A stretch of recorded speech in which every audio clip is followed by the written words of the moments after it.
Mesdames et messieurs, bienvenue dans ce numéro de décryptage. Nous recevons M. André Narcisse Mémon, maire de la commune de Benouillé, dans la région des montagnes. Il partage avec nous les défis sociopolitiques, les projets de développement de la région.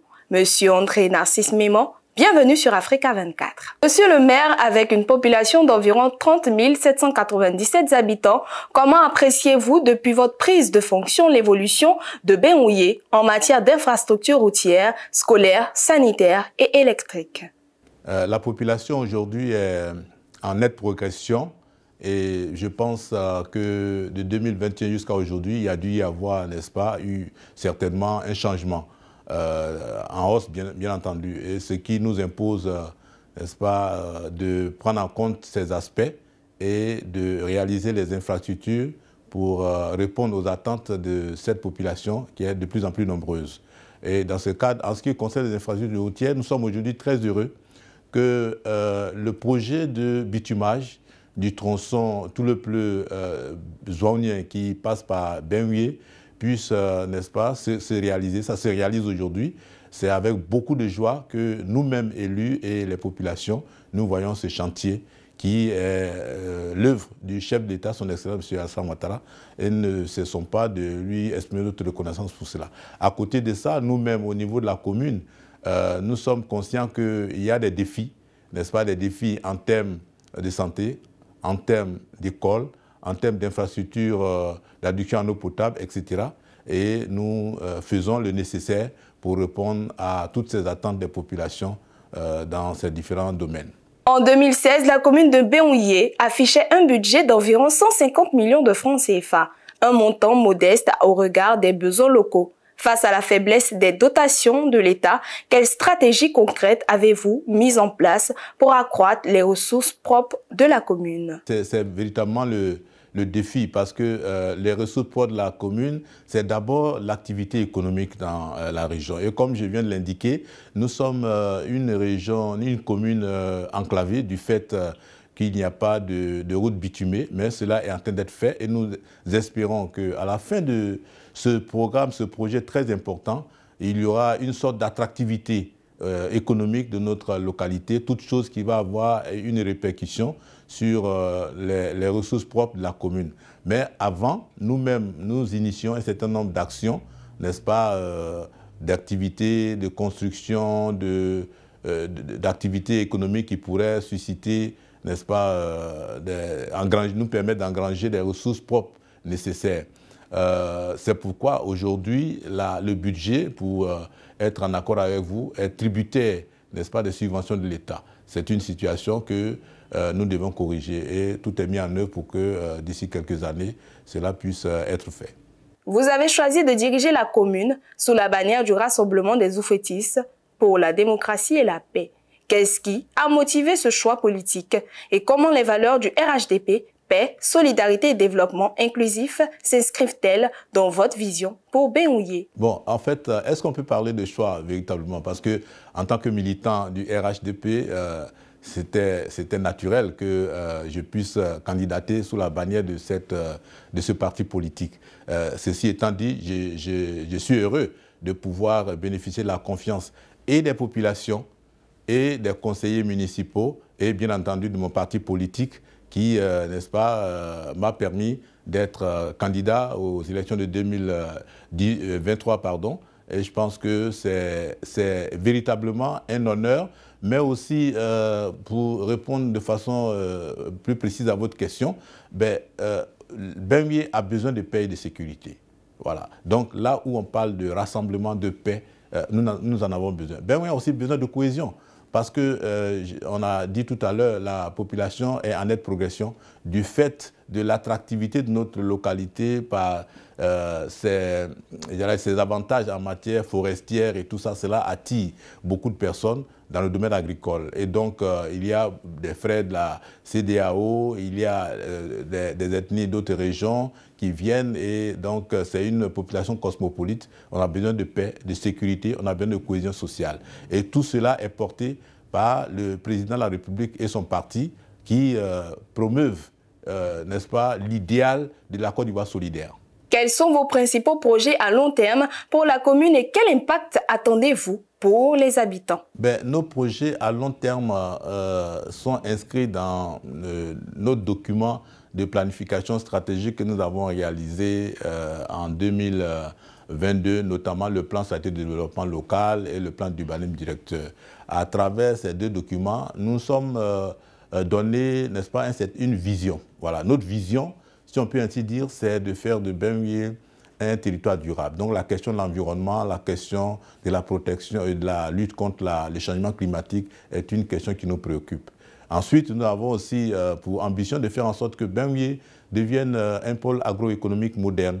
Et enfin, nous avons pour ambition de faire en sorte que Ben-Ouyé soit la vitrine touristique du Tonkoui. Et tout cela nous amène bien entendu à entreprendre des actions concrètes. Voilà, dans le domaine de l'environnement, par exemple, aujourd'hui, nous sommes une commune, Ben-Ouyé fait partie des 4 communes qui ont été retenues dans le cadre d'un projet important piloté par le système des Nations Unies, le projet local qui est un mécanisme d'accompagnement des collectivités dans le domaine de l'adaptation au changement climatique. Et donc, c'est quelque chose de très important et nous nous engageons véritablement à faire en sorte que cela puisse être utile ou du moins serve l'intérêt des populations. À côté de ça, nous sommes en train de promouvoir aussi l'économie sociale et solidaire. Voilà, le secteur de l'économie sociale et solidaire, le secteur le modèle économique circulaire, l'économie circulaire, pour faire en sorte que, n'est-ce pas, nous puissions nous appuyer sur, j'allais dire, tout ce que cela comporte comme mécanisme pour faire la promotion et le recyclage des déchets, le recyclage de tout ce que nous avons comme production qui n'est pas utilisé, doit être réutilisé.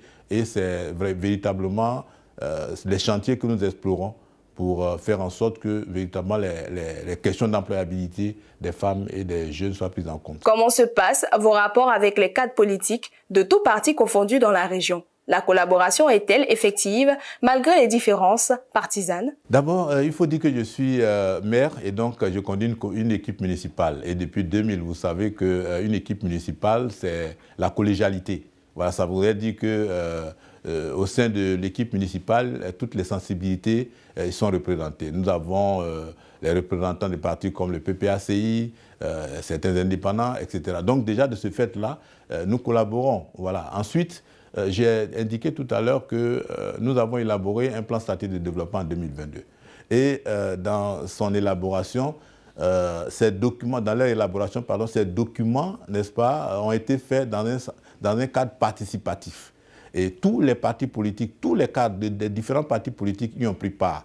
Et c'est la preuve que quand il s'agit de développement, et notamment du développement local, il n'y a pas de barrière et nous nous entendons bien. Et pour terminer, si vous voulez bien, cette année, nous avons, je pense que la fédération du PPACI, n'est-ce pas, a pu recevoir les cadres dans ma ville, voilà, pour dire que véritablement, il n'y a aucun problème que quand il s'agit de la cohabitation, nous mettons au devant les intérêts, n'est-ce pas, de la Côte d'Ivoire et de la commune, et il n'y a pas de divergence en tant que telle. Le réseau routier bitumé de la Côte d'Ivoire est passé de 6 514 km en 2011 à plus de 8 500 km en 2024. Selon vous, comment la gouvernance du président Ouattara et ses politiques de décentralisation ont-elles favorisé le développement local, en particulier dans une commune comme Ben-Ouyé? On passerait toute une journée à parler de l'apport, disons, des bénéfices de l'action de la gouvernance du président Alassane Ouattara. Mais en fait, comme vous posez la question de façon précise en ce qui concerne les collectivités, je voudrais dire que la route précède le développement. Voilà. Donc, déjà, faire en sorte que le réseau routier soit en capacité de faciliter le déplacement, la mobilité des personnes et des biens, c'est bien entendu quelque chose que les collectivités saluent parce qu'il s'agit de désenclaver, de faire en sorte que les activités économiques, toutes les activités dans nos localités, n'est-ce pas, que nous puissions le faire de façon aisée. Voilà, s'il y a les routes sont bitumées, bien entendu, nous avons accès à toutes les parties de la Côte d'Ivoire. On peut partir de Ben-Ouye à Abidjan en moins de 8 heures de temps, ce qui n'était pas le cas avant.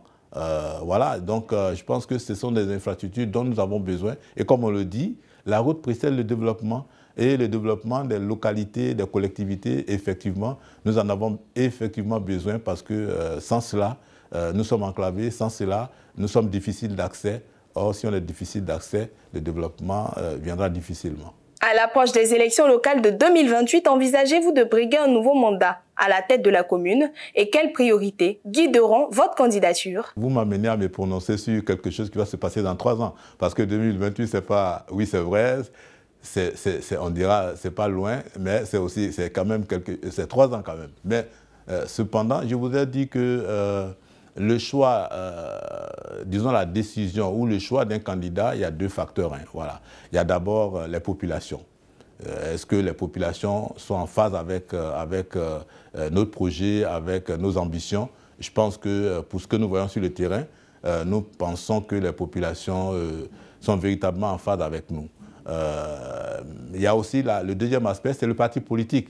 Parce que nous sommes militants d'un parti politique et nous avons besoin, n'est-ce pas, que les responsables de ce parti puissent porter leur choix sur nous. Mais en tout état de cause, je voudrais dire qu'en matière d'élection municipale, c'est la volonté d'une équipe. Voilà, ce n'est pas le maire seul, ce n'est pas la personne du maire, c'est dans le cadre d'une équipe. Et je pense que pour l'instant, mon équipe que je conduis est décidée à continuer le travail pour le bonheur des populations de Ben-Ouye. Monsieur André Narcisse Mémon, merci d'avoir partagé avec nous votre vision et vos perspectives pour la commune de Ben-Ouye. Merci d'avoir suivi cette édition de Décryptage. Retrouvez l'intégralité de nos contenus sur africa24tv.com et sur l'application MyAfrica24. Votre fidélité nous honore.